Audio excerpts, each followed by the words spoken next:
Hello बच्चों, आप लोग को जो है परफेक्ट मैथमेटिक्स क्लासेस में स्वागत है। और मैं आप लोग के सामने हूँ रणविजय सर। आज जो है हम लोग त्रिकोणमिति, ठीक है, इंग्लिश में जिसको ट्रिग्नोमेट्री बोलते हैं, उसके बारे में कुछ बेसिक बताएंगे। ठीक है, उसके बाद जो है फिर दूसरी क्लास में पढ़ाया जाएगा। जैसे हम लोग देखते हैं सबसे पहले त्रिकोणमिति। त्रि मतलब होता है तीन। यहाँ पर जो त्रिकोणमिति है वह तीन शब्दों से यानी जो है मिलकर बना हुआ है। जैसे पहला आता है त्रि का मतलब होता है तीन। फिर आता है कोण। कोण का मतलब होता है कोण, सभी लोग जानता होगा। अरे मान लो कि दो गो जो है रेखाखंड है, अगर मिल गया, मिलने से जो झुकाव उत्पन्न होता है उसको कोण बोलते हैं। आगे चलते हैं, मिति आता है। मिति से बना भी है मिलकर, तो मिति का मतलब होता है मापन यानी मापना। अब यहाँ पर हो गया त्रिकोणमिति का मतलब तीन कोणों को मापने वाला। ठीक है, यानी लगभग हम कह सकते हैं त्रिभुज से संबंधित है। ठीक है, आगे देखेंगे, या फिर त्रिकोणमिति का परिभाषा बोल सकते हैं। ठीक है, तीन कोणों के मापों के जो को या त्रिकोणमिति मापने की जो प्रक्रिया को त्रिकोणमिति कहते हैं। आगे चलते हैं, ठीक है, इसके बारे में इसका बहुत सारा सूत्र होता है। ठीक है, बताएंगे आगे, कुछ सूत्र जो है देखेंगे। पहले आप लोग जो है त्रिकोणमिति को समझने के लिए त्रिभुज को समझना पड़ेगा। यहाँ पर जो है त्रिभुज आप लोग पढ़े होंगे कि त्रिभुज जो है भुजा के आधार पर चिन्ह होता है और कोण के आधार पर भी चिन्ह होता है। ठीक है, जिसमें से कोण के आधार पर एक आता है समकोण त्रिभुज। ठीक है, आप लोग जानते होंगे समकोण वैसे त्रिभुज जिसका एक कोण 90 डिग्री का होता है। अब यहाँ पर देखिए ये जो सीधा लाइन बन रहा है आपका 90 डिग्री में जो सीधा लाइन बन रहा है, ये आपका लंब कहलाता है। क्या कहलाता है? आपका लंब कहलाता है। और जो नीचे का है ये आपका नीचे और जिस पे टिका हुआ है त्रिभुज, उसको बोलते हैं आधार। ठीक है, और यहाँ पर जो तिरछा वाला लाइन बन रहा है उसे कर्ण बोलते हैं। ठीक है, अब इसमें जो है मान लीजिए कि आपको कर्ण दिया हुआ रहेगा और लंब निकालना है और आधार भी दिया रहेगा।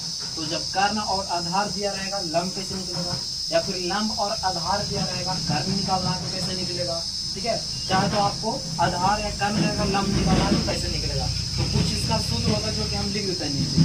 जैसे कर्ण बराबर सूत्र होता है, ठीक है, कर्ण स्क्वायर बराबर सूत्र होता है लंब स्क्वायर प्लस आधार का स्क्वायर।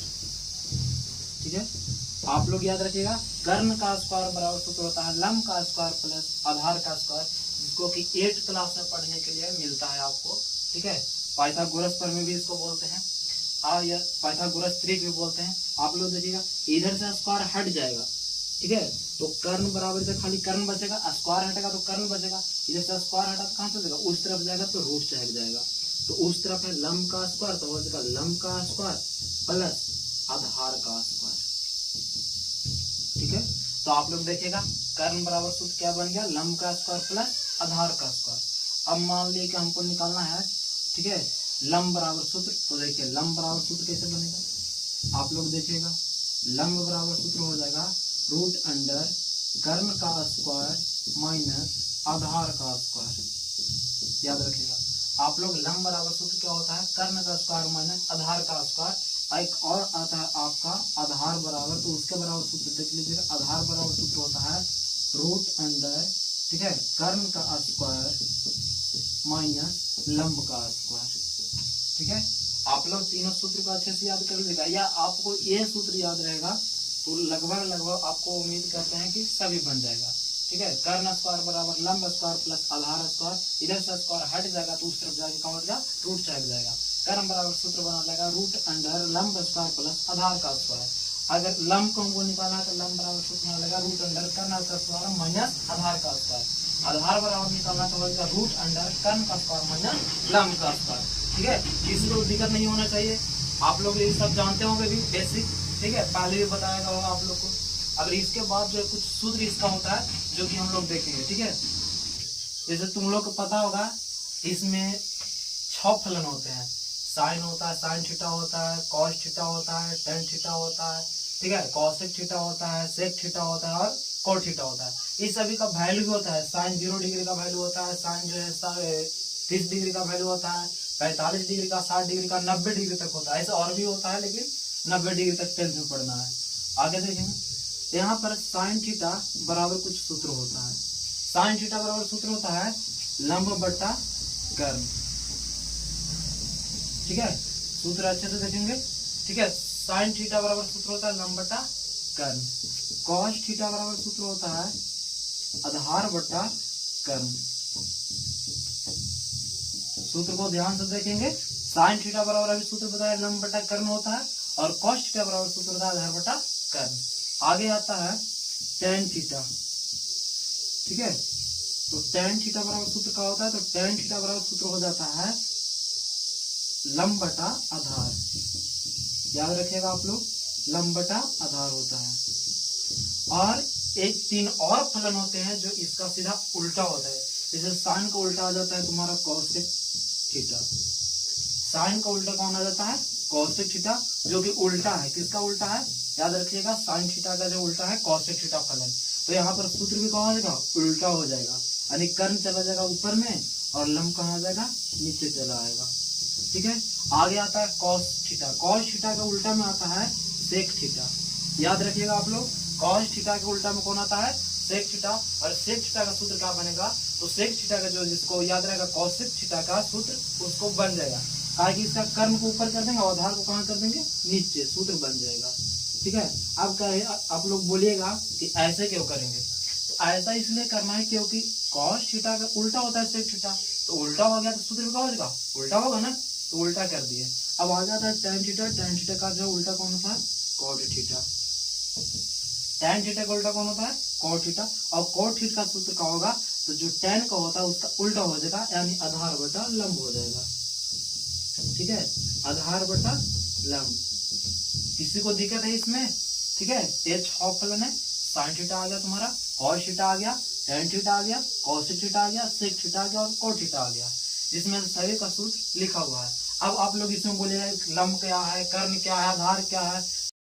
चलिए बच्चों, आप लोग के सामने एक क्वेश्चन जो है दिखाई पड़ रहा होगा बोर्ड पर, आप लोग उस क्वेश्चन को पढ़ लीजिए। सबसे पहले दिया गया है, यदि साइन थीटा बराबर 4/5 हो तो कॉस थीटा और टेन थीटा का मान निकालिए।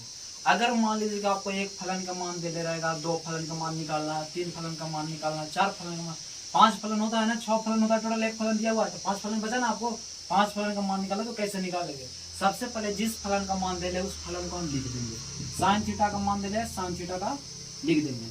बराबर में कितना है, 4/5, तो लिख देंगे 4/5। अब हम आपको कुछ देर पहले बताए हैं कि साइन थीटा बराबर सूत्र होता है, क्या होता है, लंब बटा कर्ण, तो लिख देंगे हम लंब बटा कर्ण लिख देंगे। अब यहाँ पर देखिएगा लंब कितना हो जाएगा, कर्ण कितना हो जाएगा, तो लंब के देख लो सामने कितना है 4, तो लंब कितना हो जाएगा, तो लंब बराबर हो जाएगा 4। कर्ण कितना हो जाएगा, कर्ण के सामने देख लो कितना है 4, सॉरी 5 होता है, 5 है, तो हो जाएगा कर्ण बराबर 5। अब यहाँ पर आपको कॉस थीटा का मान निकालना और टेन थीटा का मान निकालना है, तो आपको पता होगा कॉस थीटा का सूत्र क्या होता है, अभी कुछ देर पहले बताया, आधार बटा कर्ण। अब देखिए इसमें आधार है नहीं है, तो हमको क्या करना पड़ेगा, आधार निकालना पड़ेगा। तो आधार के लिए अभी सूत्र भी बताए थे कुछ देर पहले, याद होगा आप लोग को। आधार बराबर सूत्र होता है, बताए थे कि कर्ण और लंब जब दिया रहता है तो आधार बराबर सूत्र हो जाता है कर्ण का स्क्वायर माइनस लंब का स्क्वायर और पूरा के रूट ओवर। ठीक है, पूरा का क्या कर देंगे, वर्गमूल निकाल देंगे। अब देखिएगा यहाँ पर रूट है तो रूट कर देंगे। अब कर्ण है, कर्ण का वैल्यू कितना दिया गया, मान दिया गया 5 है तो 5 लिखेंगे, इसका स्क्वायर है तो स्क्वायर कर देंगे, माइनस है तो माइनस कर देंगे। अब लंब देखिएगा आप लोग, लंब का कितना है 4 है तो 4 का स्क्वायर कर देंगे। चलिए आगे देखते हैं, यहाँ पर जिस तरह से वर्गमूल था उस तरह से दे दिए। 5 का स्क्वायर की जगह आप लोग सब कोई पढ़े होंगे, 8 में पढ़े होंगे, 5 का वर्ग, 5 का स्क्वायर की जगह कितना आता है 25 आता है, माइनस है तो माइनस दे देंगे। अब 4 का स्क्वायर की जगह कितना आएगा 16 आएगा। आप लोग ऐसे भी पढ़िए, 5 के पावर 2 है तो इसको 2 बार हम गुना में लिख सकते हैं, तो 25, तो यहाँ पर क्या करते हैं, सीधा जो है लिख दिए हैं स्क्वायर करके। आगे आप लोग देखिएगा, यहाँ पर 25 है तो 25, अब 25 में से 16 घट जाएगा तो बचेगा कितना, 9 बचेगा। अब आप लोग को पता होगा कि 9 का वर्गमूल कितना होता है 3, यहाँ पर कितना लिख देंगे 3, यानी कहने का मतलब आधार का हमको मान निकल गया, कितना आ गया 3 आ गया।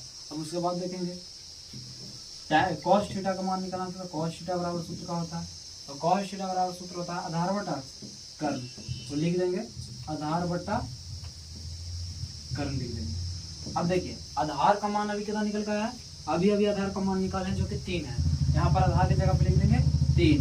अब कर्ण का मान, तो कर्ण का मान पहले जब हम निकाल रहे थे आधार उस समय मिला था, यहाँ पर है ना कर्ण का मान देखिए, तो यहाँ पर कितना है 5 है, तो नीचे कितना कर देंगे 5।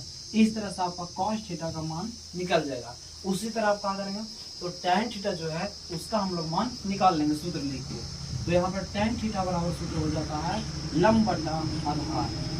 क्या होता है, लंब बटा आधार। आप लोग को तो सब याद होगा, आप लोग से ज्यादा तेज कोई है नहीं, ठीक है। आप लोग देखिए अब लंब का मान कितना होगा, तो लंब का मान यहाँ पर दिया गया हुआ है कितना है 4 है, तो 4 कर देंगे। आधार कितना है, तो आधार देखिए आप लोग अभी निकाले नीचे कितना है 3, तो 3 लिख देंगे। इस तरह से जो है tan थीटा का भी मान निकल गया है। आप लोग के यहाँ पर देख लीजिए किसी में कोई में दिक्कत है, उम्मीद करते हैं कि किसी को जो किसी प्रकार का दिक्कत नहीं होगा, ठीक है।